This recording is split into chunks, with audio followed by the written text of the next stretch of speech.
My dear brothers and sisters, this is a follow-up on my first video on the subject, Is Nothing Sacred Anymore?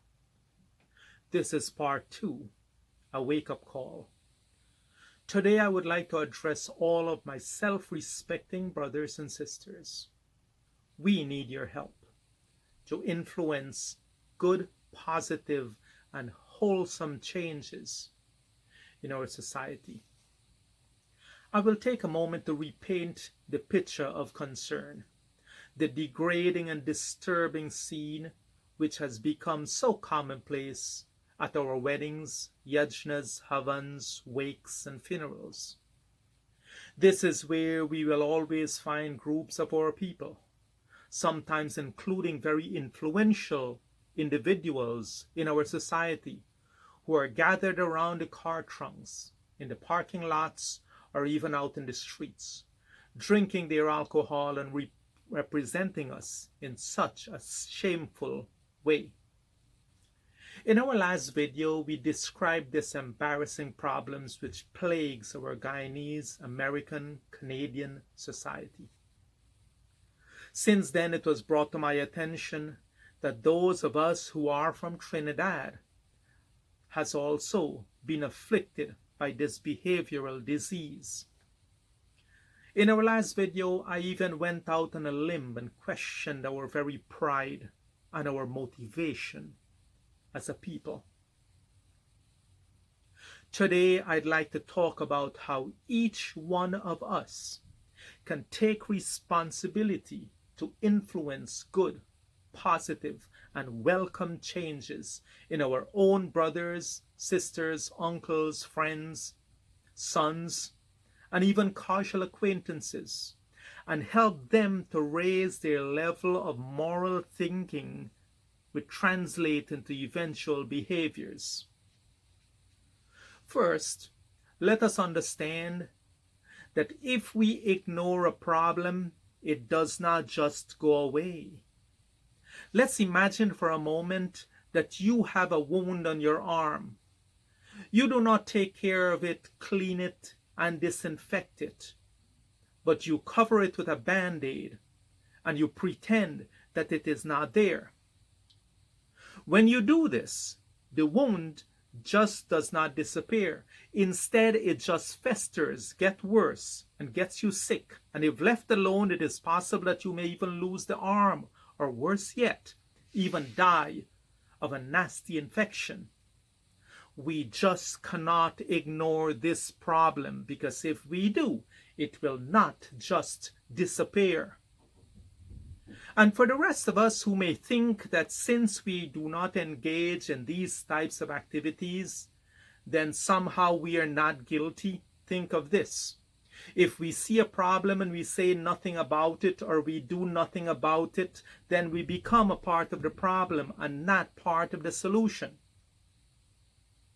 I think that we will all agree with this, that those of us who know better can and should do better. And by the same token, those who do not know any better cannot do any better. This is simply leading up to the one way in which we can all influence good changes in society, leading by example. I will speak particularly to Hindus, especially any self-respecting Hindu.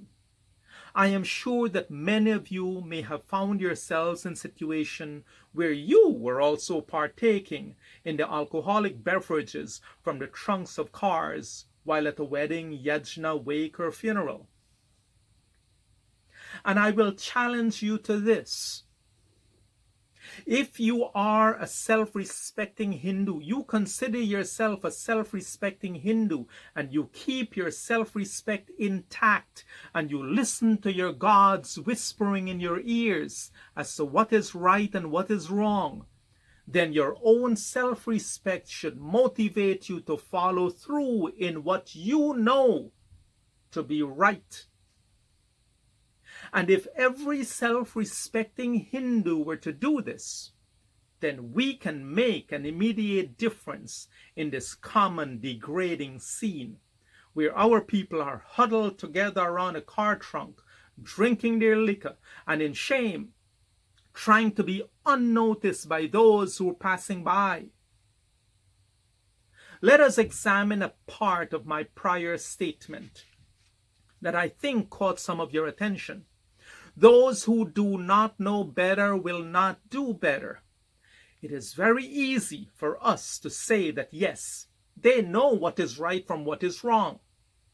But the truth is that they simply do not have that real and true knowledge to differentiate between when something is right and when something is wrong. Let me explain.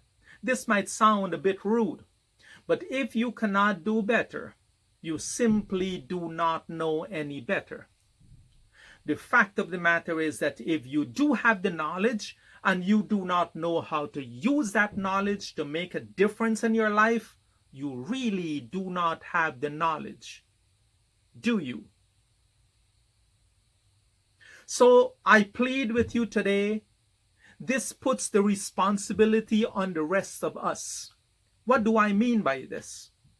Simply that those of us who are absolutely sure that we know better, we need to take the initiative and always lead by example. The truth is that there is simply no other way to lead but by example. If you go to a mandir or a place of worship and you believe in the teachings which you say you hold dear to your heart, and you use them to dictate your own moral path, then please follow the teachings and show the rest of the world that your moral compass is in perfect working condition.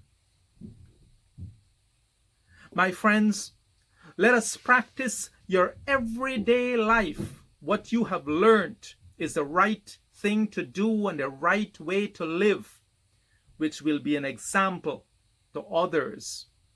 I will ask all of you, my brothers and my sisters who believe that you know the right way of behavior, that you set this example and you conduct yourself with pride, self-respect, caring, compassion for others, and always lead by example. If you used to partake in these funeral parlor, alcoholic trunk parties, and you want to stop, it is actually quite simple. For the next time there is a funeral and someone asks you to partake, you simply respond, "Thank you, but now is neither the time nor the place." And you walk away with your head held high, your moral code defended, and your pride intact. Your family, your sons, your daughters, your wives, your relatives, your friends will be proud of you.